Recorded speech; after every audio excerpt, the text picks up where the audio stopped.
नमस्कार विद्यार्थियों। राजनीति विज्ञान के मूल आधार के अंतर्गत एकात्मक शासन व्यवस्था के बारे में हम अध्ययन कर चुके हैं। आज हम संघात्मक शासन व्यवस्था के बारे में अध्ययन करेंगे। संघात्मक शासन व्यवस्था जैसे इसके नाम से स्पष्ट है, फेडरेशन शब्द से संघात्मक शासन व्यवस्था कह सकते हैं। इंग्लिश में इसे फेडरेशन कह सकते हैं। लैटिन भाषा का जो फोर्स शब्द है इससे इसकी उत्पत्ति हुई है। लैटिन भाषा के फोर्स शब्द से इसकी उत्पत्ति हुई है, जिसका तात्पर्य संधि या समझौता है। तो संघात्मक शासन का तात्पर्य है ऐसा राज्य जिसका निर्माण संधि या समझौते के कारण हुआ है, इसे संघात्मक शासन कहा जा सकता है।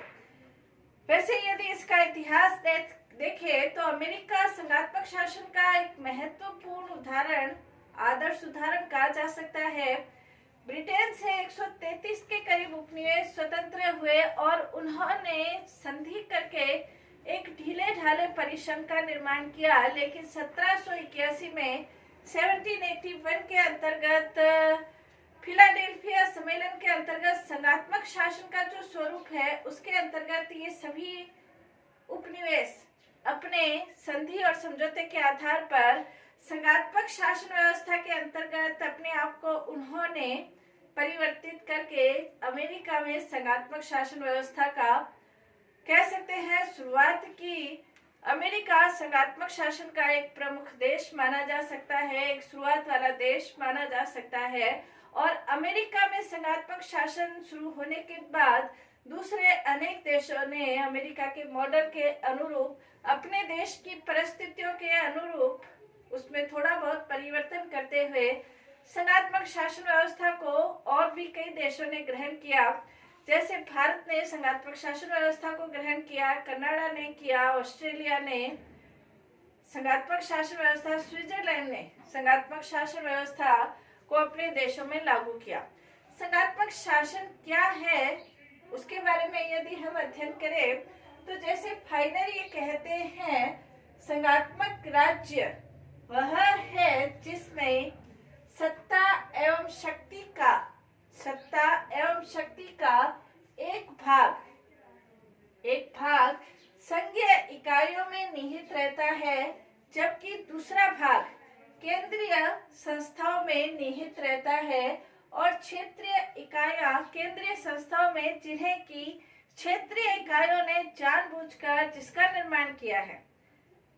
फाइनल की कोटेशन का सीधा साधा मतलब ये निकलता है कि केंद्र और राज्यों के बीच शक्तियों का विभाजन है। केंद्र और राज्यों के बीच जो शक्तियों का विभाजन है, राज्य या क्षेत्रीय इकाइयों ने जो केंद्र का निर्माण है वो जानबूझ के किया है। भारत में जो संघात्मक शासन व्यवस्था है वो अलग तरह की संघात्मक शासन व्यवस्था है। एक है केंद्र अभिमुख शासन व्यवस्था, एक होती है केंद्र अभिमुखी शासन व्यवस्था। केंद्र अभिमुखी शासन व्यवस्था के अंतर्गत राज्य मिलकर, विभिन्न प्रकार के राज्य मिलकर संघात्मक शासन व्यवस्था का निर्माण करते हैं, जबकि केंद्र अभिमुखी के अंतर्गत जैसे भारत है तो भारत तो पूरा एक संघ है, लेकिन उसने अपने आप को संघात्मक राज्य व्यवस्था को लागू किया तो विभिन्न प्रकार के राज्य इसके अंतर्गत बने। तो कहने का तात्पर्य यह है, जैसे फाइनल ये कहते हैं कि राज्य समुदायों के द्वारा जानबूझकर केंद्र को शक्तियां सौंपी जाती है, विभाजन किया जाता है और संघात्मक शासन का निर्माण हुआ। इसके प्रमुख लक्षण यदि देखें, कौन सी व्यवस्थाओं को हम संघात्मक शासन व्यवस्था कह सकते हैं, इसके आवश्यक तत्व क्या है। यदि किसी देश की शासन व्यवस्था को ये देखना हो कि वो संघात्मक शासन है या एकात्मक शासन है तो उसके कुछ आवश्यक तत्व है। यदि किसी देश के अंतर्गत ये आवश्यक तत्व है तो उस देश की शासन व्यवस्था को हम संघात्मक शासन व्यवस्था कह सकते हैं। कुछ आवश्यक तत्व है, कुछ गौण तत्व है। आवश्यक तत्व का तात्पर्य यह है कि वो तत्व तो संघात्मक शासन व्यवस्था के अंतर्गत होंगे ही होंगे, लेकिन कुछ गौण तत्व भी है जो किसी देश के संघात्मक शासन व्यवस्था होते हुए भी वहाँ वो तत्व हो भी सकते हैं और वहाँ वो तत्व नहीं भी हो सकते हैं। तो इसके अंतर्गत संघात्मक शासन व्यवस्था के अंतर्गत जो आवश्यक तत्व है, लिखित और सर्वोच्च संविधान। संघात्मक शासन व्यवस्था का सबसे प्रमुख लक्षण या तत्व ये कह सकते हैं कि उस देश का जो संविधान है वो लिखित होना चाहिए और सर्वोच्च होना चाहिए। लिखित संविधान क्यों होना चाहिए? क्योंकि लिखित संविधान है, केंद्र और राज्य दोनों ही अपनी जो शक्तियां प्राप्त करते हैं वो संविधान के द्वारा ही प्राप्त करते हैं। और संविधान का लिखित रूप इसलिए आवश्यक है कि संविधान में स्पष्ट रूप से ये लिखा हुआ हो कि अमुक शक्तियों का प्रयोग केंद्र सरकार के द्वारा किया जाएगा और अमुक शक्तियों का जो प्रयोग है वो राज्यों के द्वारा किया जाएगा। तो इसलिए लिखित संविधान होना आवश्यक है, सर्वोच्च संविधान होना आवश्यक है। केंद्र सरकार सर्वोच्च नहीं है, राज्यों की सरकारें सर्वोच्च नहीं है, बल्कि सर्वोच्च संविधान है। केंद्र सरकार को और राज्य सरकारों को दोनों को संविधान के अनुसार ही कार्य करना होता है, इसलिए संविधान सर्वोच्च है। इसके साथ ही साथ ये भी आवश्यक है संघात्मक शासन व्यवस्था के अंतर्गत कि संविधान का जो स्वरूप है वो कठोर संविधान होना चाहिए। कठोर संविधान का तात्पर्य यह है दुष्परिवर्तनशील संविधान होना चाहिए, यानी कि संविधान में संशोधन की प्रक्रिया के आधार पर संविधान के दो रूप होते हैं, लचीला शासन और कठोर संविधान। लचीला संविधान, कठोर संविधान। लचीले संविधान के अंतर्गत जो संविधान में संशोधन है वो साधारण तरीके से साधारण बहुमत के आधार पर हो सकते हैं, लेकिन जहां कठोर संविधान है उसके अंतर्गत विशिष्ट बहुमत के साथ राज्यों की सहमति की आवश्यकता भी होती है। तो संघात्मक शासन व्यवस्था के लिए आवश्यक है कि इसके अंतर्गत संविधान में कोई संशोधन करना है तो केंद्र स्वयं अकेला संशोधन नहीं कर सके, बल्कि उसके लिए राज्यों की सहमति की भी आवश्यकता हो। तो संघात्मक शासन का सबसे प्रमुख लक्षण या तत्व हम कह सकते हैं कि इसके अंतर्गत संविधान लिखित होना चाहिए, सर्वोच्च होना चाहिए और साथ ही साथ संविधान का जो स्वरूप है वो दुष्परिवर्तनशील संविधान होना चाहिए। इसके अलावा जो दूसरा लक्षण है संघात्मक शासन व्यवस्था का, जो दूसरा लक्षण है वो हम कह सकते हैं शक्ति विभाजन। संघात्मक शासन व्यवस्था का एक और प्रमुख लक्षण है शक्ति का विभाजन। केंद्र सरकार के पास और राज्य सरकारों के पास कौन कौन सी शक्तियां होगी उसका विभाजन संविधान के द्वारा कर दिया जाता है। जो संपूर्ण राष्ट्र के महत्व के विषय हैं, संपूर्ण राष्ट्र के महत्व के विषय केंद्र के पास रहते हैं और स्थानीय स्तर के जो विषय है, स्थानीय स्तर के महत्व के विषय हैं वो राज्यों के पास रहते हैं। तो केंद्र और राज्यों के बीच शक्तियों का विभाजन किया जाता है। इसके लिए मैकाइवर कहते हैं उप राज्यों और विशाल राज्यों में शासन शक्तियों का, उप राज्यों और विशाल राज्यों में शासन शक्तियों का औपचारिक विभाजन। औपचारिक विभाजन संविधान के द्वारा जो विभाजन किया गया है, औपचारिक विभाजन संघ की प्रमुख विशेषता मानी जा सकती है। जो संघ है, संघात्मक शासन है, उसकी प्रमुख विशेषता मानी जा सकती है। राष्ट्रीय महत्व के विषय जैसे विदेश है, मुद्रा है, बैंक है, ये जो विषय है, सुरक्षा है, वैदेशिक संबंध है, ये जो विषय है, ये विषय राष्ट्र के पास मतलब केंद्र के पास रहते हैं। कृषि है, सिंचाई है, स्वास्थ्य है, शिक्षा है, ये जो विषय है ये राज्यों के पास रहते हैं। कहने का तात्पर्य शक्तियों का विभाजन कर दिया जाता है। कई राज्यों के अंतर्गत केंद्र सूची, राज्य सूची, इनके आधार पर विभाजन किया जाता है और इन विभाजन के साथ गणना और अवशेष का जो सिद्धांत है उसका पालन किया जाता है, यानी कि केंद्र के जो शक्तियां हैं उसकी गणना कर दी जाती है, अवशेष शक्तियां राज्यों को दे दी जाती है। किन्हीं राज्यों के अंतर्गत राज्यों की शक्तियों की गणना कर दी जाती है, शेष सारी शक्तियां केंद्र को प्रदान कर दी जाती है। यानी कि गणना और अवशेष के सिद्धांत के आधार पर या गणना के सिद्धांत के आधार पर शक्तियों का विभाजन किया जाता है। नेक्स्ट इसके अंतर्गत प्रभुत्व शक्ति का दोहरा प्रयोग। संप्रभुता शक्ति का विभाजन नहीं होता है, लेकिन संप्रभुता शक्ति का प्रयोग दोहरा होता है। केंद्र के द्वारा प्रभुता शक्ति का प्रयोग होगा और राज्यों के द्वारा भी प्रभुता शक्ति का प्रयोग होगा। केंद्र अपने क्षेत्र के अंतर्गत स्वतंत्र है, राज्य संघात्मक शासन व्यवस्था के अंतर्गत। जहां प्योर संघात्मक शासन व्यवस्था है, वहां पर राज्य अपने क्षेत्र में स्वतंत्र है। दोनों को अपनी शक्तियां संविधान के द्वारा प्राप्त होती है। तो दोहरा प्रभुत्व जो शक्ति है, उसका दोहरा प्रयोग केंद्र और राज्यों के द्वारा किया जाता है।